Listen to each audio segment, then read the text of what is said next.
So, hello everyone, welcome back to my mini vlog after so many days. હું શું બનાવી રહી છું એ આપણે છેલ્લે જાણીશું. તો સૌપ્રથમ એક પેનમાં ઓલિવ ઓઇલ લઈ લઈશું અને એમાં નાખીશું ઘઉંનો લોટ, રોટલીનો પતલો લોટ. એડ કરીને એને બરાબર વિસ્કરની મદદથી મિક્સ કરી લઈશું, જેથી એમાંથી એક પણ લમ્સ ના રહે. તમારી લાઈફમાં જેટલી ઉલઝનો છે એટલા બધા લમ્સ આમાં ના રહે એ આપણે ખાસ જોવાનું છે. પછી એડ કરીશું આપણે દૂધ, અને દૂધને પણ બરાબર મિક્સ કરી લઈશું. પ્રોપર મિક્સ કરીને એક પણ લમ્સ ના રહે એ રીતે.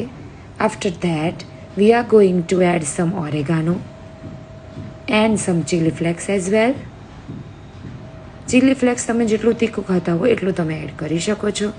દેન again we are going to mix it વેલ.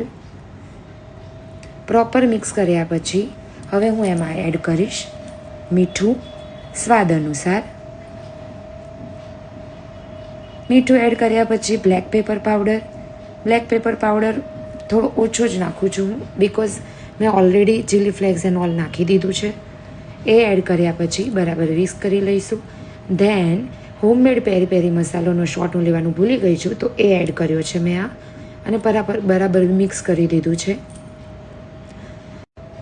હવે આને આઈ થિંક હું કહીશ કે ચીઝ પેરી પેરી સોસ, જે મારે એકચ્યુઅલી યુઝ જ કરવાનો છે, એટલે મેં એને એક તપેલીમાં જ કાઢી દીધો છે.